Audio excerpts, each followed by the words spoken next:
सदा सर्वदा योग तुझा घडावा, तुझे कारणी देह माझा पडावा. उपेक्षू नको गुणवंता अनंता, रघुनायका मागणे हेची आता. हनुमंतांची कुळवल्ली राममंडपा वेला गेली, श्रीराम भक्तीने फळली, रामदास बोले या नामे. शुका सारिखे पूर्ण वैराग्य ज्याचे, वसिष्ठा परिज्ञान योगेश्वराचे. कवी वाल्मिका सारिखा मान्य ऐसा, नमस्कार माझा सद्गुरु रामदासा. जयाचा जगी जन्म नामार्थ झाला, जयाने सदा वास नामात केला. जयाच्या मुखी सर्वदा नाम कीर्ती, नमस्कार त्या ब्रह्मचैतन्य मूर्ती. नेत्राने गुरुराजमूर्ती आपुली, मी जे धवा पाहिली. तू विष्णू शिव तूच दैवत मला, तू तात तू माऊली. झाला भाव मनात या मग करू कोणास पाचारण. प्रल्हाद गुरुराज या नित तुम्हा, माझे असो वंदन.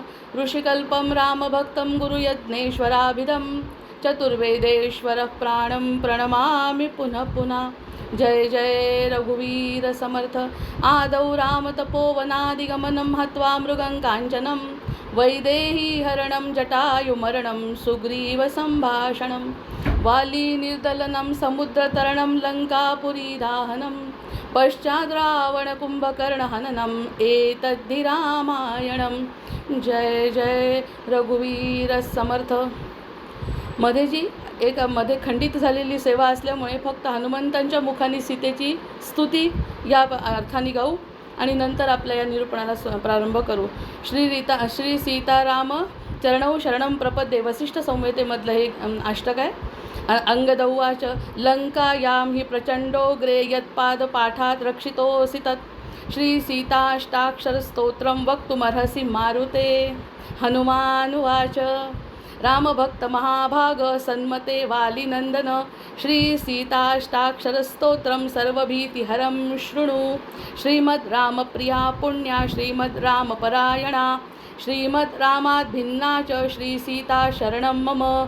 शरणाश्रितरक्षित्री भास्करा दैवी भासिता, आकारत्रयरक्षित्री श्री सीता शरणं मम. शक्तिदा शक्तिहीनानां, भक्तिदा भक्तिकामिनां, मुक्तिदा मुक्तिकामानां श्री सीता शरणं मम. ब्रह्माण्यमारमाराध्या ब्रह्मेदा शादिसुरस्तुता, वेदवेद्या गुणाम्भोधि श्री सीता शरणं मम. शून्या हि निग्रहेण्यानुग्रहाभिः सुवत्सलाः, जननी सर्वलोकानां श्री सीता शरणं मम. चिच्चिदाभ्यां विशिष्टा च सच्चिदानन्दरूपिणी, कार्यकारणरूपा च श्री सीता शरणं मम. विशोका दिव्यलोका च बिम्बी दिव्या च भूषणा, दिव्यांबरा च दिव्यांगी श्री सीता शरणं मम. भर्ती च जगतः कर्ती हर्ती जनकनंदिनी, जगद्धर्ती जगद्योनी श्री सीता शरणं मम. सर्वकर्म समाराभ्या सर्वकर्मफलप्रदा, सर्वेश्वरी च सर्वज्ञा श्री सीता शरणं मम. नित्यमुक्तस्तुता स्तुत्या सेविता विमलाधिभिः, अमोघपूजनस्तोत्रा श्री सीता शरणं मम. कल्पवल्ली हि दीनानां सर्वदारिद्र्यनाशिनी, भूमिजा शान्तिजा शान्ता श्री सीता शरणं मम. आपदाहारि चाथकारिणी सर्वसंपदां, भवाब्धितारिणी सेव्या श्री सीता शरणं मम. वसिष्ठ उवाच पाठात् हनुमता प्रोक्तं नित्यमुक्तं सदा, श्री सीताष्टाक्षरस्तोत्रं भुक्तिमुक्तिप्रदान सदा. अशा प्रकारचं हे स्तोत्र म्हटल्यामुळे थोडं मनाला समाधान मिळालं की जी सेवा आपली खंडित होते ती खंडित सेवा मारुतरायांच्या चरणी अर्पण केली आणि त्यांनी ती सीतामायेच्या चरणी अर्पण केली. आणि अशा पद्धतीने हे आपली खंडित झालेली सेवा आज आपली पुन्हा सुरू होते आहे. आता हे जे 6वं स्तोत्र आहे त्या 6व्या स्तोत्राबद्दल आपण त्याची महती आधी ऐकलेली आहे. त्या 6वं स्तोत्र जे आहे ते चुन्याचा मारुती आहे आणि तो शहापूरचा आहे. शहापूरचा जो चुन्याचा मारुती आहे त्याचं वर्णन आणि त्याची फलश्रुती आपण मागच्या स्तोत्रात ऐकली, म्हणजे मागच्या प्रस्तावनेमध्ये ऐकली की समर्थांना कफाची व्याधी झाली आणि व्याधी होण्याचं कारण असं की त्यांनी 12व्या वर्षापासून तपश्चर्या केली पाण्यामध्ये उभं राहून, आणि शेवटी देह आहे आणि त्या देहाला जो त्रास व्हायचा तो झाला आणि त्यांना कफाची व्याधी झाली. बरं, कफाची व्याधी नुसती झाली नाही तर त्यामुळे त्यांचं शरीरसुद्धा जर्जर झालं, काया जर्जर झाली. मनाने जरी ते त्यांना वाटत नसलं काही त्रास आहे, पण प्रत्यक्षामध्ये कार्य अपूर्ण आहे, अजून माझं कार्य पूर्ण झालेलं नाही आहे. आणि हनुमंतरायांनी रामरायांनी त्यांना दर्शन देऊन सांगितलं आहे की अजूनपर्यंत कार्य पूर्ण झालं नाही, आणि कार्य पूर्ण झालं नाही, देह साथ देत नाही, मग मी आता काय करू? हा मोठा प्रश्न त्यांच्या पुढे पडला. काहीही झालं तरी शक्ती नाही शरीरामध्ये, कोणत्याही प्रकारची शक्ती नाही, हीन शरीर झालेलं आहे आणि कफाचा त्रास तर एक अक्षर बोलवेना, तर मी रामकार्य कसं करू, प्रचार कसा करू, हा मोठा प्रश्न पडला. आणि प्रत्येक स्तोत्रामध्ये समर्थांची एक वेगळी भावना, म्हणूनच ते 11 मारुती स्थापन आणि 11 मारुती स्तोत्र, प्रत्येकाचं विशिष्ट त्यांचा हेतू किंवा त्यांची मनस्थिती या ठिकाणी आपल्याला स्पष्ट होते. आता ह्या वेळेस त्यांनी सांगताना आपल्याला मागच्या दोन्ही स्तोत्रांमध्ये जेव्हा आपण पहिल्यांदा बघितलं तेव्हा बालरूपामध्ये मारुतीरायांचं वर्णन समर्थांनी जेव्हा केलं तर त्यांनी कशा उड्या मारल्या, ते कसे वर गेले, ते कसे पानापानांवर खेळले, असं बालरूपातलं वर्णन केलं, शक्तिरूपातलं वर्णन केलं, दासमारुतीचं वर्णन केलं. आता या ठिकाणी समर्थ अगदी वेगळ्या वेगळ्या स्वभावात आहे. या स्तोत्रामध्ये आपल्या स्तोत्राचा महिमा ऐकला आहे, मागचा आपला जो व्हिडिओ आहे ना तो ऐकून घेतला तर आपलं पुन्हा कनेक्शन त्या स्तोत्राशी लागू शकेल, कारण वेळ कमी पडतो. मागच्या वेळेस त्यांनी ज्या पद्धतीने सांगितलं की माझी व्याधी कमी करण्याची म्हणजे शारीरिक गरज मला आहे आता, आणि या शारीरिक गरजेला फक्त हनुमंता तूच आता सांभाळून घे, अन्यथा मी माझं कार्य करू शकत नाही. म्हणजे त्यांनी आपल्या मोठ्या भावाप्रमाणे त्यांना समजलं आहे हनुमंताला, अगदी हनुमंताला समजलं आहे स्वतःचा मोठा भाऊ आणि मी त्यांचा लहान भाऊ गृहीत धरून, आणि संवाद असा झाला आहे की मला गरज आहे आणि तू ते सगळं करू शकतो, आणि हे करत असतानासुद्धा तू जर करत नसशील तर काय, अशा प्रकारचं त्यांचं वर्णन. म्हणजे सरळ सरळ देवाचा आणि भक्ताचा हे भांडण आहे, गोड स्वरूपातलं भांडण, आणि ते भांडण ज्याला समजलं आणि त्यांनी त्या पद्धतीने जर त्या स्तोत्राचं पठण केलं. आणि तिसरी अट आहे त्यांनी शेवटी त्याच्यात अटही सांगितली आहे, ती माझी तिसरी अट आहे की भगवंताशी भांडणही केलं तरी चालेल, आपल्या व्यथा व्याधी सांगितल्या तरी चालेल, दुःख सांगितलं तरी चालेल, आणि त्यांनी जर त्या व्याधीचं निवारण केलं तर नंतर आपण जेव्हा ठीक होतो त्यानंतर रामकार्यच करायचं. ती व्याधी निवारण झाली, कफाची व्याधी निवारण झाली, आणि आपण फ्रीजमध्ये जाऊन जर आईस्क्रीम खात सुटलो तर ती व्याधी कधीच बरी होणार नाही. म्हणजे एक जी अट आहे पूर्ण, जी रामचंद्रांपर्यंत जायचं असेल तर आपल्याला अशा पद्धतीने त्यांचा अट न टाकता त्यांची अट मान्य करून त्यांच्यापर्यंत जावं लागेल, असे त्यांचं ते स्तोत्रामध्ये भावना आहे. आधी पूर्ण स्तोत्र म्हणते, स्तोत्राची गती अगदी समजेल आपल्याला. 11 श्लोकांचं हे स्तोत्र आज संपेल. फणीवर उठविला वेग अद्भुत केला, त्रिभुवन जन लोकी कीर्तीचा घोष केला. रघुपती उपकारे दाटले थोर भारे, परमधीर उदारे रक्षिले सौख्यकारे. श्रीराम सबळबळ मिळाले, युद्ध उदंड झाले, कपिकटक निमाले, पाहता येश गेले. परदळ शरघाते, कोटीच्या कोटी प्रेते, अभिनव अभिनव वर्ण पाते, दुःख विभीषणाते. कपिरिघसन घाटी, जाहली थोर आटी, म्हणून जग जेठी, धावणी 4 कोटी. मृत्यूवर उठविले, मोकळे सिद्ध झाले, सकल जन निवाले, धन्य सामर्थ्य चाले. बहुप्रिय रघुनाथा, मुख्य तू प्राणनाथा, उठवी मजा नाथा, दूरी सारून वेथा. झड करी भीमराया, तू करी दृढ काया, रघुवर भजनाया, लाग वेगेची जाया. तुझ विण मज पाहे, पाहता कोण आहे, म्हणून मज माझे रे तुझी वास पाहे. मज तुझ निरविले, पाहिले आठविले, सकळीक निज दासा, लागी सांभाळविले. उचित हित करावे, उद्धरावे धरावे, अनुचित न करावे, त्वाजनी येश घ्यावे. अघटित घडवावे, सेवका सोडवावे, हरिभजन घडावे, दुःख ते भी घडावे. प्रभुवर वीरराया, जाहली वज्रकाया, परदळ निवटाया, दैत्य कुळे कुटाया. गिरीवर उतटाया, रम्य वेशे नटाया, तुझची अलगटाया, ठेविले मुख्य ठाया. बहुत सबळ साठा, मागतो अल्प वाटा, न करीत हित काटा थोर होईल ताठा. कृपणपण नसावे भव्य लोकी दिसावे. अनुदिन करुणेचे चिन्ह पोटी वसावे. जळधर करुणेचा अंतरा माझी राहे. तरी तुझ करुणा आहे कानये सांग पाहे. कठीण हृदय झाले काय कारुण्य गेले. न पवसी मज कार्ये म्या तुझे काय केले. वडीलपण करावे सेवका सावरावे. अनहित न करावे तूर्त हाती धरावे. निपटची हटवादे प्रार्थिला शब्द भेदे.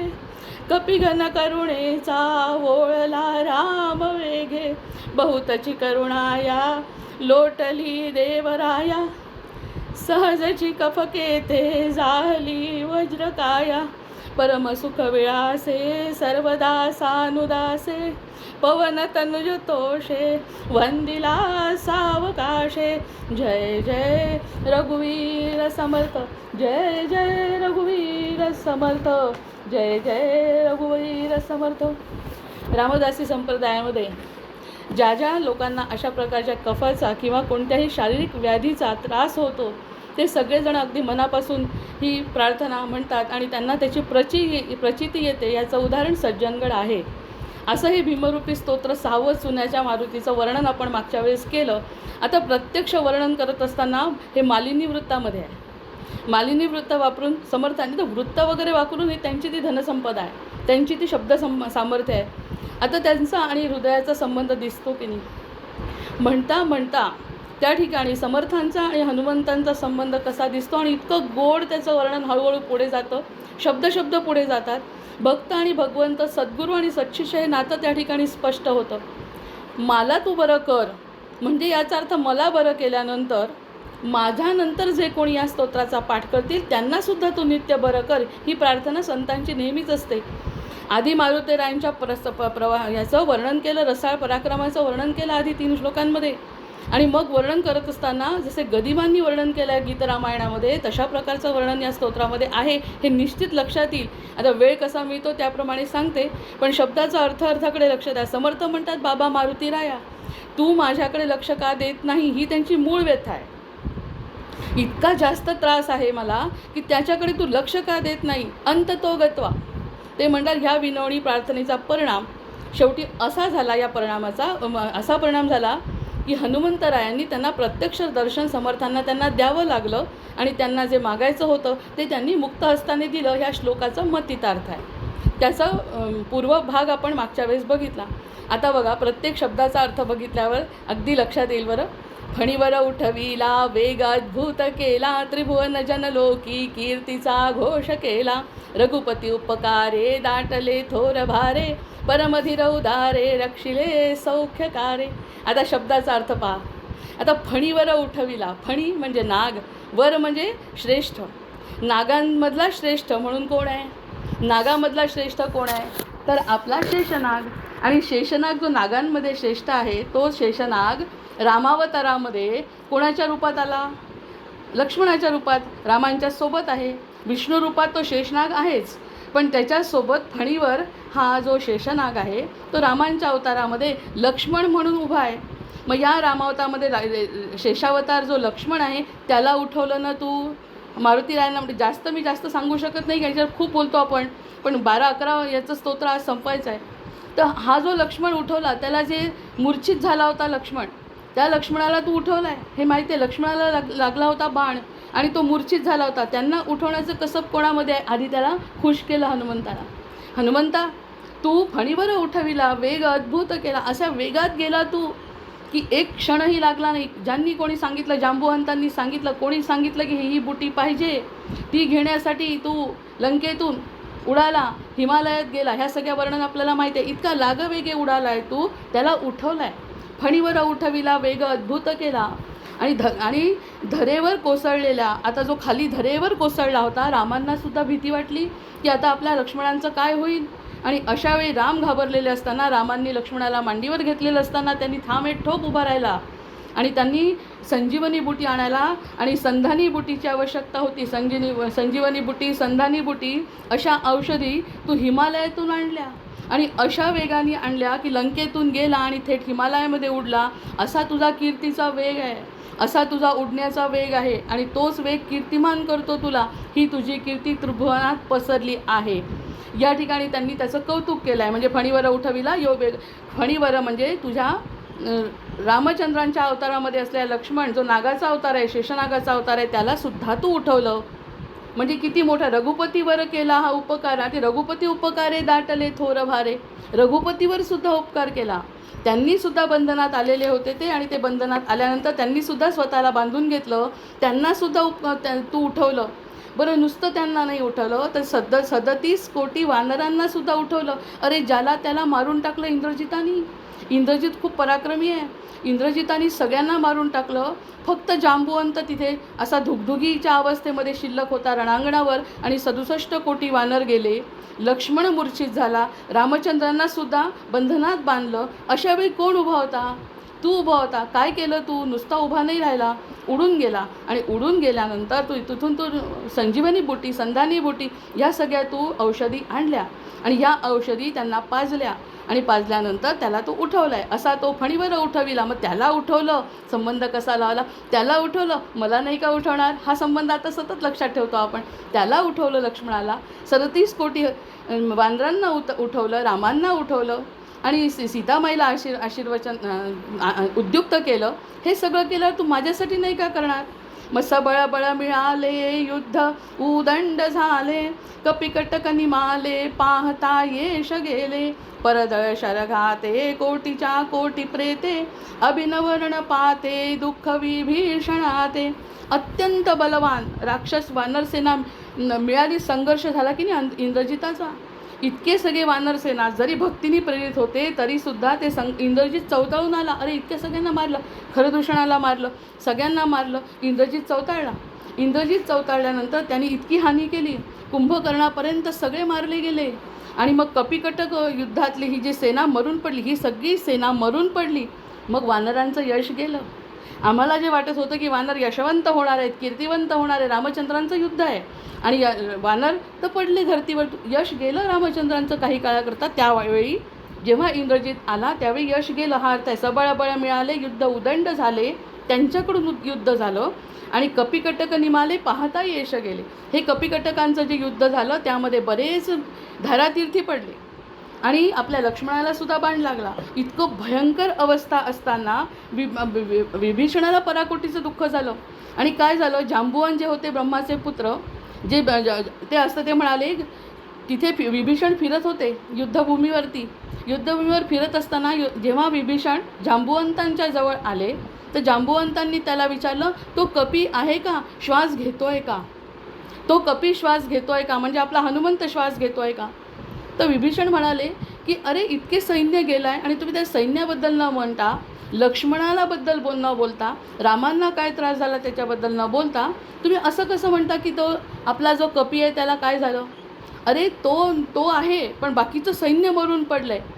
तर जांबुवंत म्हणाले, अरे, सगळं सैन्य जरी सध्या धारातीर्थी असलं आणि आपला हनुमान जर असेल तर अगदी परिस्थिती वेगळी राहणार आहे. आणि हनुमंताला काही झालं असेल आणि बाकीचे सगळे जर जागृत असतील तर त्याला काही अर्थ नाही म्हणे. तू मला एवढं सांग फक्त, हनुमंत जिवंत आहे का?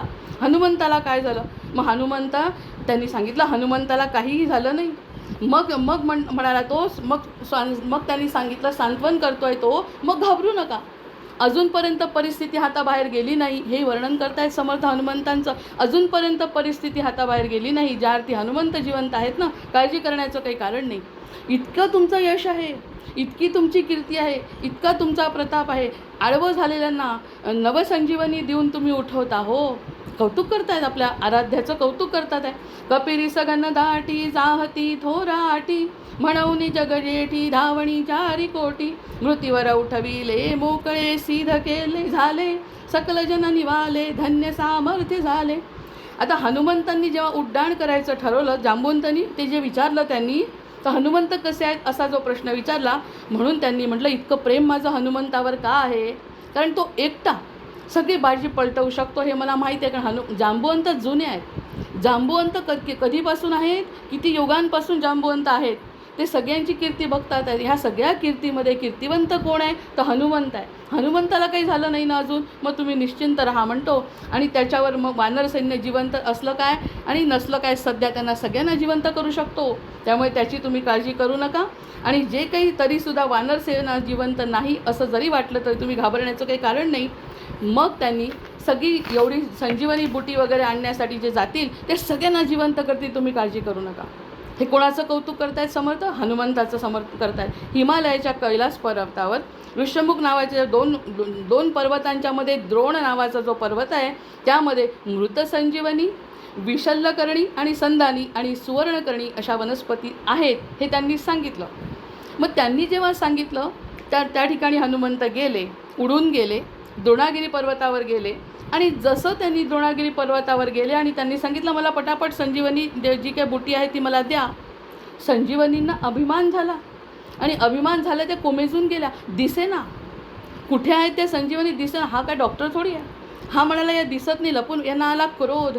आणि क्रोध आल्यानंतर पूर्णच्या पूर्ण तू द्रोणागिरी पर्वत उचलला त्यांनी. हे सांगत असताना ते म्हणतात, जेव्हा एखादा वैद्य सांगतो आणि वैद्याने सांगितलेलं औषध जर मिळत नसेल तर तू औषधाच्या मुळापर्यंत जातो रे. हे मला तुला सांगायचं आहे म्हणतो हनुमंताला. अरे तू त्यांच्यासाठी काय केलं? पूर्णच्या पूर्ण द्रोणागिरी पर्वत उचलला. आणि त्यावर मग इथे येऊन सांगितलं वैद्याला की वैद्यांना हे बघा एवढा मोठा द्रोणागिरी पर्वत आणला, त्याच्यातली कोणती वनस्पती लागते ते तुम्ही बघून घ्या. कारण मला अतिशय राग आला आहे, इतका राग आला आहे की ह्या सगळ्या पर्वतामधल्या ज्या वनस्पती त्या लपून बसल्या. रामकार्य करत असताना सुद्धा जर त्या लपून बसत असतील, मी त्यांचा ऐकण्यात वेळ घालवला नाही. सूर्यास्ताच्या आत मला इकडे यायचं होतं. मग हे सगळं तू केलं हनुमंता, हे काय मला माहिती नाही का? तुला आठवण करून द्यायची वेळ आहे. माझ्यावरतीच परिस्थिती आहे ना सध्या आता.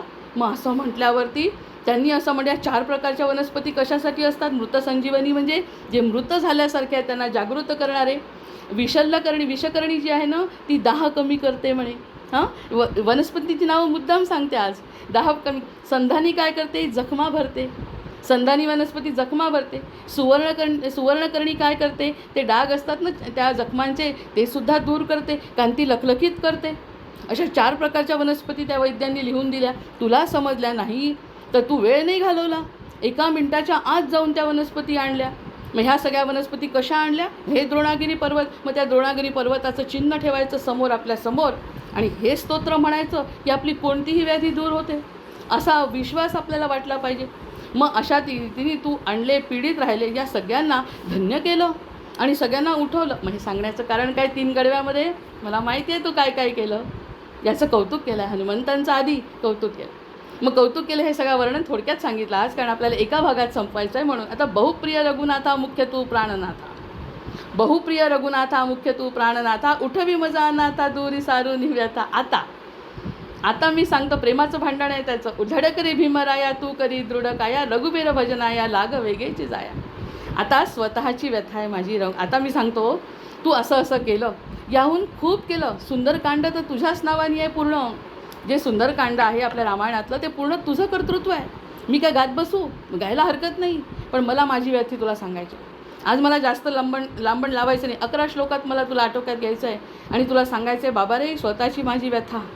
अरे मला उठता येत नाही, कफाची पाण्यात उभा राहिलो रे मी.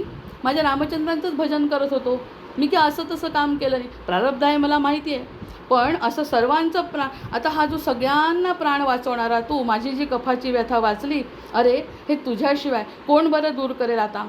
मी दुसऱ्या कोणाला सांगण्याचं कारणच काय? दुसऱ्या कोणाजवळ माझी व्यथा मांडण्याचं कारणच काय? जर माझा व्यथा हे करणारा 4 वनस्पती घेऊन येणारा तू, म्हणजे मृत संजीवनी, विशल्यकर्णी, संधानी आणि सुवर्णकर्णी, या शब्दात वर्णन करता येणार नाहीत अशा वनस्पती तू त्या लोकांसाठी आणल्या. आणि मला काय साधी कफाची व्यथा तुला दूर करता येत नाही? आणि जे रामाशिवाय मला कोण आहे बरं सांग बरं तुला तरी. आणि हे तर तुला खूप आवडेल रे, की जर मला म्हटलं की रामाच्या शिवाय मला कोणी नाही रे हनुमंता, तर तुला किती आनंद होईल. आणि मी स्पष्ट सांगतो, मला रामाच्या शिवाय कोणी नाही. राम म्हणजे माझं दैवत आहे आणि रामाचं कार्य करण्यासाठी तू तत्पर आहे. आणि तिथे तू म्हणाला त्यांच्याजवळ, हे नाटक केलं का की तुम्ही जर बोलत नसाल आज तर मी तसाच उडून जातो, तुम्हाला उचलून आणला. म्हणजे तुला 1 मिनिटाचा वेळ नव्हता त्यांच्यासाठी कष्ट करताना, आणि मी तुला इतक्या वेळचा म्हणतो आहे की मला काहीतरी व्याधी तू दूर कर माझी, तर तू करत नाही. तुला काय कारणं पाहिजे आहेत का मला दूर न करण्याची? तू माझा मोठा भाऊ आहे ना, मग रामाशिवाय मला कोण आहे? जी व्याधी त्यातून मला उठव रे. तू फणीबरं उठविला, दृढकोटी वानर, राम लक्ष्मण सगळे उठवले. या स्तोत्राचं वैशिष्ट्य आहे. म्हणून आपण खरं थांबलो.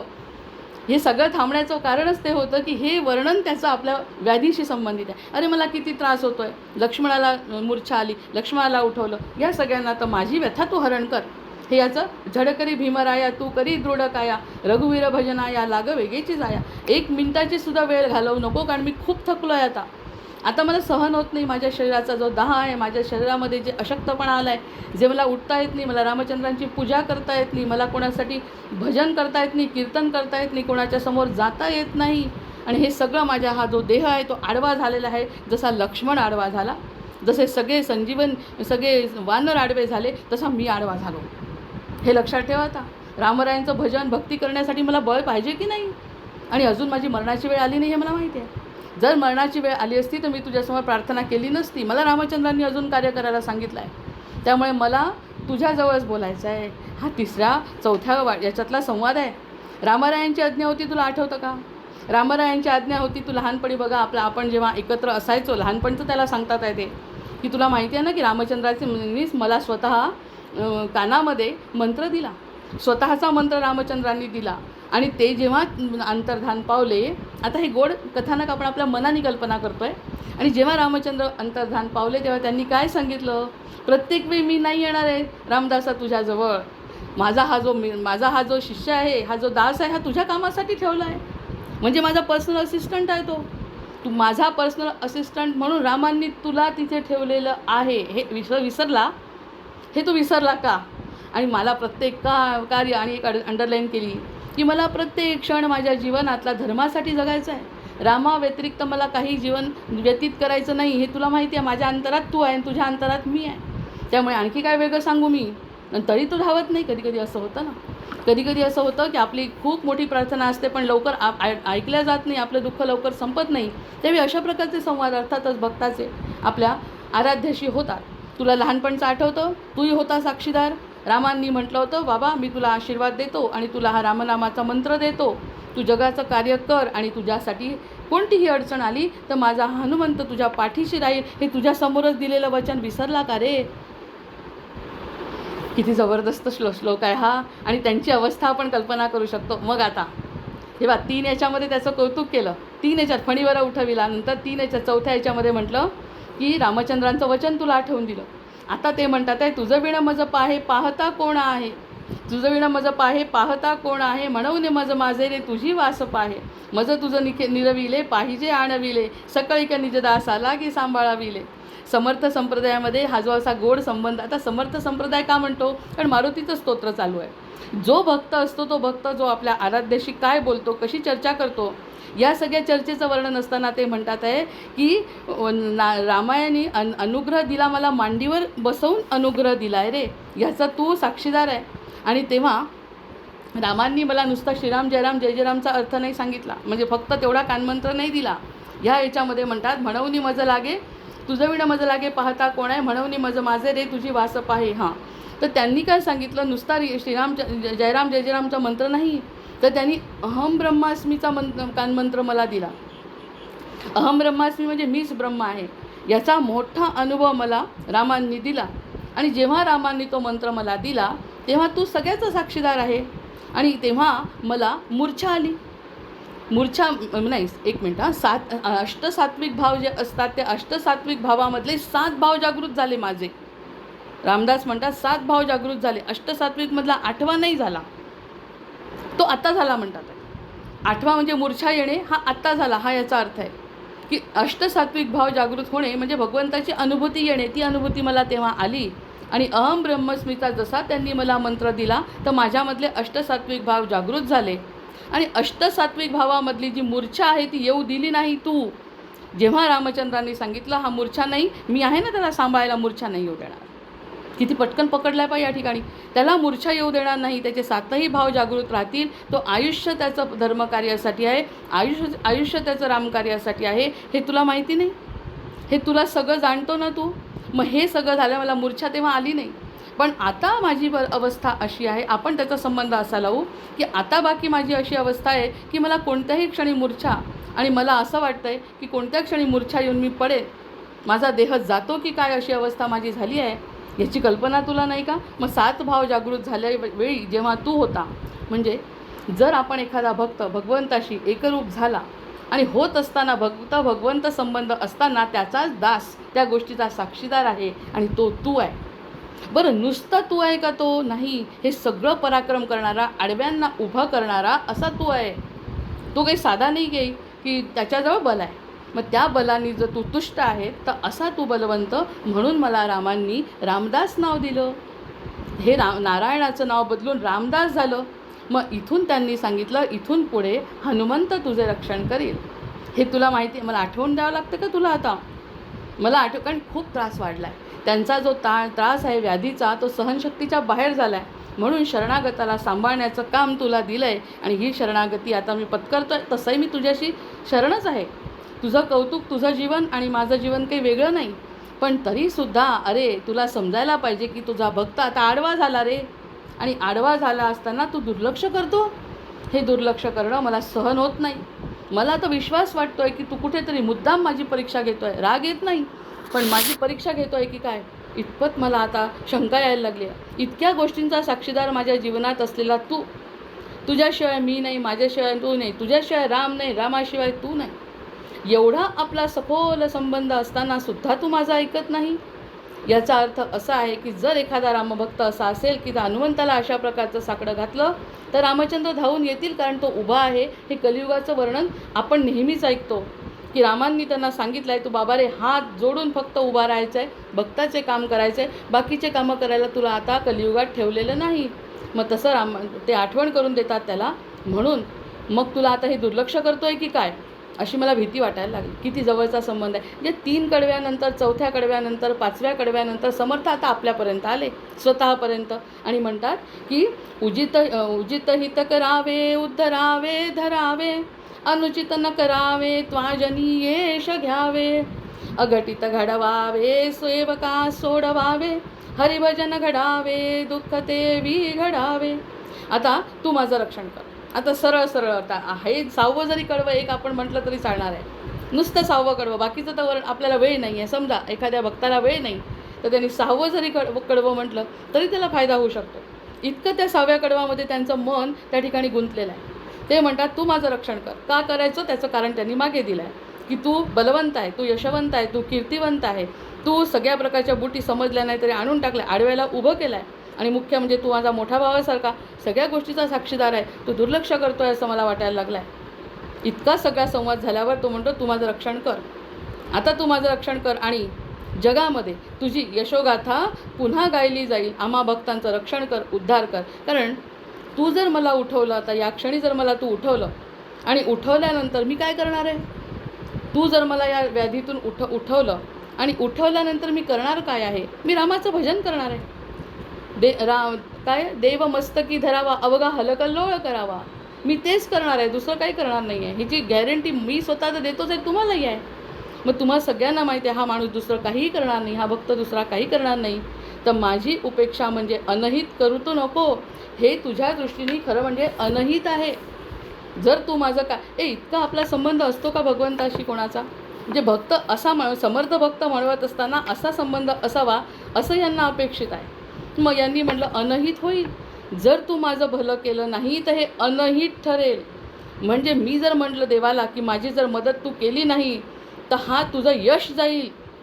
मानावा राम सर्वदा करता म्हणणारा तुझा भक्त तुझ्यासमोर उभा आहे आणि तू माझ्याकडे दुर्लक्ष करतो तर तुझंच नाव जाईल, माझं काही होणार नाही. कारण मी तुझा भक्त म्हणून जगात वावरतो आहे. अर्जुनाने तेच म्हटलं. अर्जुनाने काय म्हटलं की भगवंता तू जर स्वतःला माझा समजला, तू माझं सारथ्य पत्करलं तर जिंकला तर तुझा विजय आहे, हरला तर तूच हरला आहेस रे.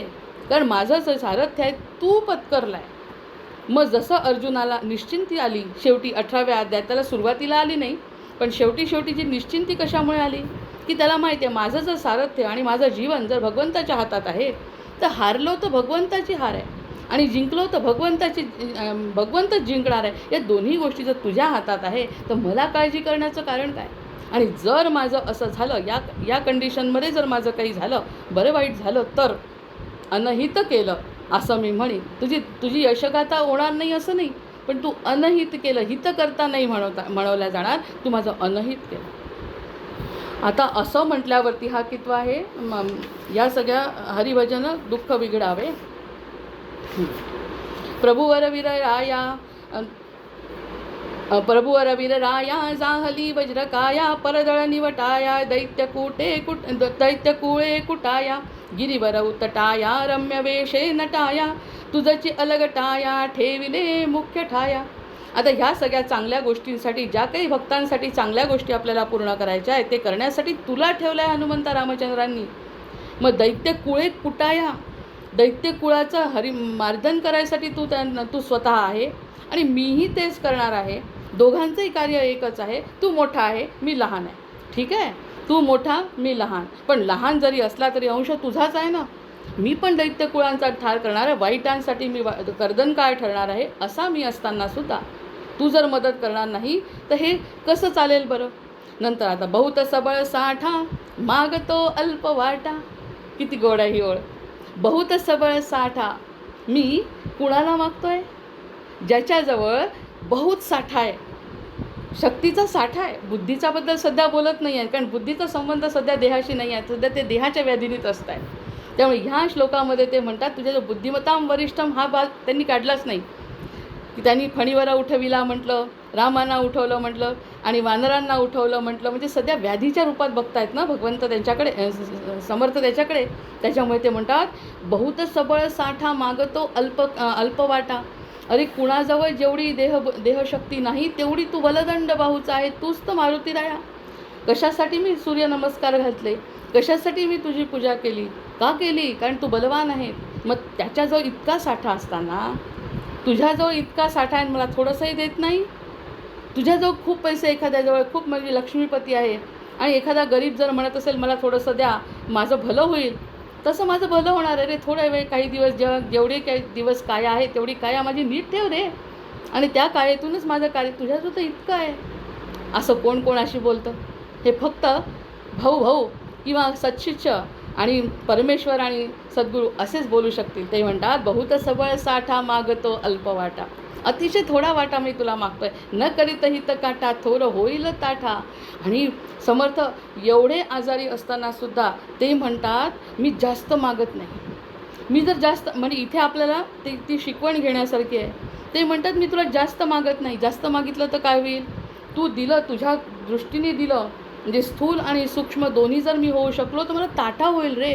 मला ताठा नको आहे. मला माझ्या देहाची कल्पना आहे. माझ्या देहाला जितकं आवश्यक आहे तेवढं दे. जास्त देशील तर मला ताठा होईल. एवढा अभिमान, गर्व होण्या इतकं मी खरंच मागत नाही रे.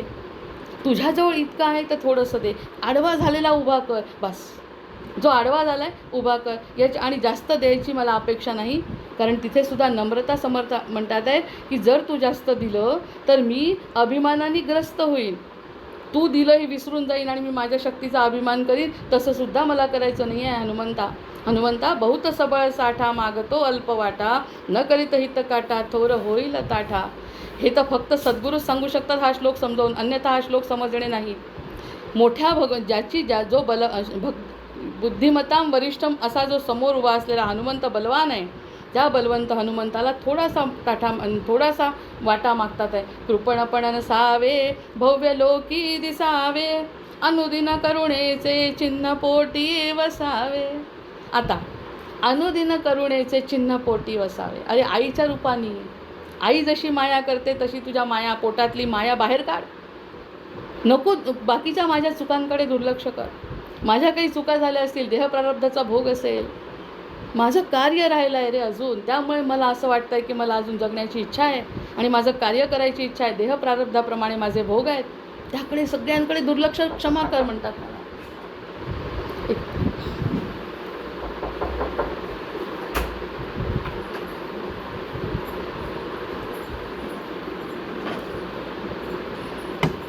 या देहप्रारब्धाप्रमाणे जे काही चाललं आहे त्याच्याप्रमाणे मी भोगतोय हे मला माहिती आहे. पण रामचंद्रांची आज्ञा न झाल्यामुळे मी अजून जगण्याची इच्छा करतोय, मला रामाचं कार्य राहिलं आहे, तर मग आता अनुदिन करुणेचे चिन्ह पोटी वसावे. तुझ्या पोटामध्ये आता अनुदिन या सगळ्या गोष्टी माझ्या जाळून टाकाल. माझं जे कर्माप्रमाणे दुःख असेल ते सगळं जाळून टाक, ते थोडं हातात घे. तिथे जसा निर्णय घेतला की तुला बुटी समजली नाही कोणती न्यायची आहे, कारण तुझं त्याचं ज्ञान नाही म्हणे. मग माझ्या अज्ञानाचं तुला ज्ञान नाही, तरी पण जसा तू द्रोणागिरी उचलून आणला, तसा माझ्या ज्या अज्ञानाचे किंवा हे जे प्रारब्धाचे एवढे मोठे मोठे जमा झालेले खडक आहेत, त्या खडकांना पार करण्यासाठी काहीतरी ते युक्ती काढ आणि थोडं मनापासून हृदयापासून प्रेम कर रे माझ्यावर, आणि त्या अनुदिन करुणेचे चिन्ह पोटी वसावे. जळधर करुणेचा अंतरा माझी राहे, तरी तुझं करुणा आहे कान सांग पाहे. कठीण हृदय झाले काय कारुण्य गेले, न पवसी मज कारे म्या तुझे काय केले. आता तर ते इतके, मगाशी तरी त्यांनी एक वेळ असं म्हटलं की तुझ्या मनामधली जागृत कर, तुझ्यामध्ये जे काही आनंद, तुझ्यामध्ये जी प्रेम असेल, वात्सल्य असेल, करुणा असेल, कधी कधी तुझा माझा संबंध आला असेल, कधीतरी माझी सेवा तुझ्यापर्यंत पोचली, असं तरी बोलले. पुढच्या कडव्यामध्ये तसे म्हणतात, मी तुझं काय वाकडं केलं म्हणून तू उभा राहत नाही आहेस माझ्या पाठीशी, माझं काय चुकलं हेच मला समजत नाही. म्हणजे या ठिकाणी भक्ताला वाटतंय की माझी काहीच चूक नाही. आता मला कितीही क्षमा मागितली तरी क्षमा मागण्यासारखं सुद्धा माझ्याजवळ काही राहिलं नाही. मी चुकलो नाही, मी म्हणतोय मी चुकलो, माझ्या काही चुका झाल्या हे सुद्धा मी म्हणतोय, पण ते सांभाळण्याचं काम तुझं आहे ना, मग ते सगळं तू सांभाळून घे ना. आणि माझं इतकं काय तुझं वाकडं केलं आहे मी तुला भाऊ म्हणतो, मी तुला आराध्य मानतो, रामचंद्रांच्या समोर तू माझ्यासोबत होता, आणि मी तुझं काय वाकडं केलं म्हणून तू माझ्याजवळ येत नाही. हा भाव आता या 9व्या कडव्यामध्ये आलेला आहे. आता 10व्या कडव्यामध्ये कोणाचं ते व्हिडिओ सुरू आहे. वडीलपण करावे सेवका सावरावे. आता तू मोठा आहे, सेवक आहे मी तुझा, त्या सेवकाला सावरण्याचं काम कर.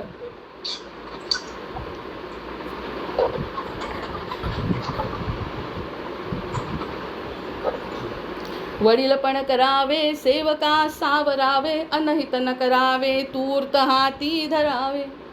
आता जर म्हणशील तर अनहित करणं होईल माझ्या बाबतीत. मगाशी तो शब्द पुन्हा एकदा तो वाचायचे, पुन्हा एकदा जर श्लोक वाचले तर समजतील मला. तो एका याच्यात सांगता येत नाही आहे, कारण की ते वेळ लागतो आहे.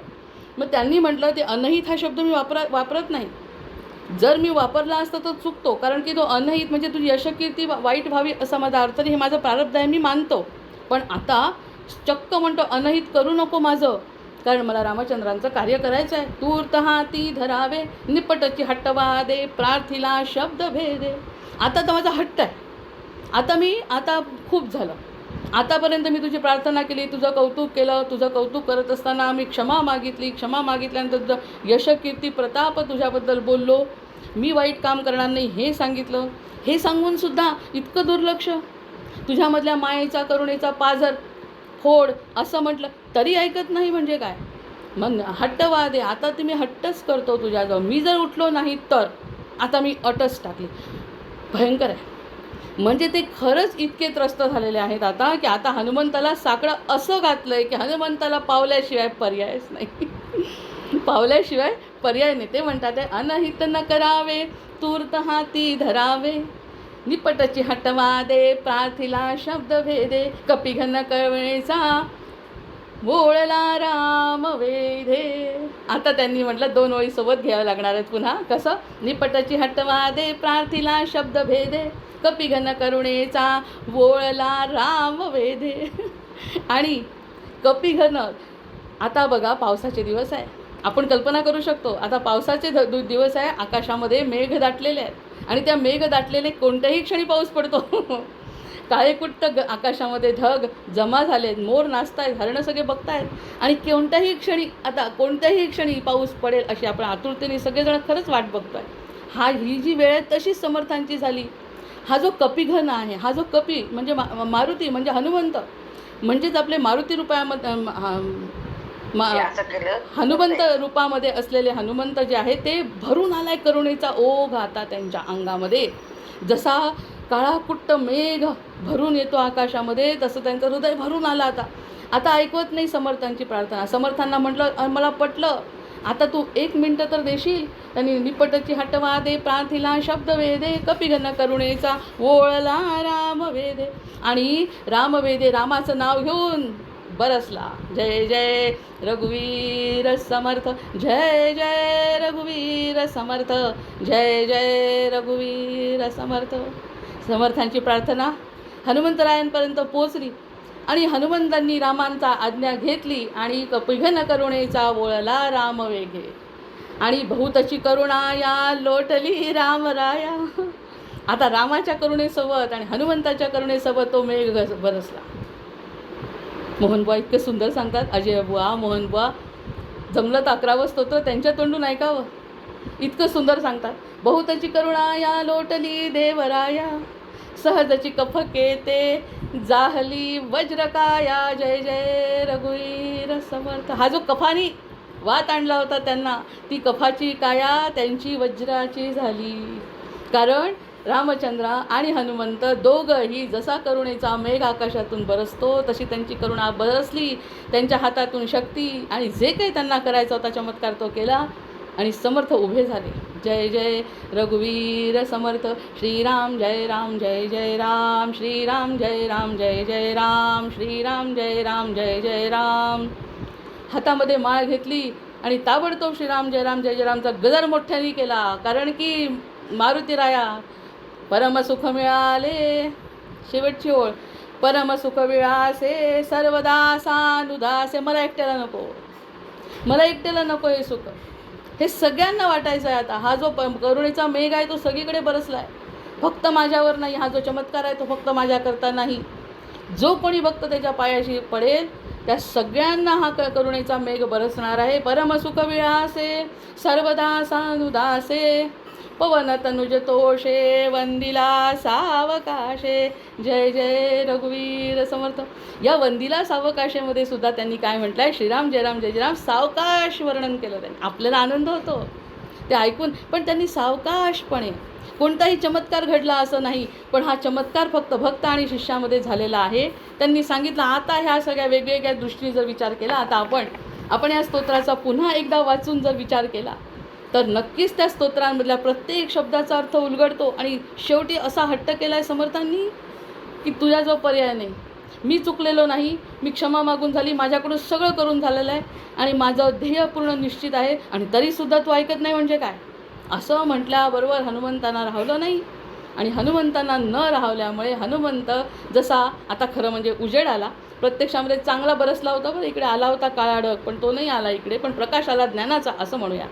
ज्ञानाचा प्रकाश सगळीकडे पसरला आणि अशा पद्धतीने समर्थांचं पुढचं कार्य रामचंद्रांच्या सानिध्यामध्ये देवमस्तकी धरावा, अवघा अलकल्लोळ करावा, असं हलकल्लोळ करत त्यांनी त्यांचं आयुष्य. काही लोक म्हणतात त्यानंतर काही वर्षात, म्हणजे दोन मतं आहेत त्या ठिकाणी, पण त्याच्याशी न जाता त्यांचा मागचा हेतू काय या श्लोक लिहिण्यामागे. आणि हे जे 9-11 श्लोक आहेत ते खरंच आमच्या गुरुस्थानातून माझ्यापर्यंत आलेले आहेत.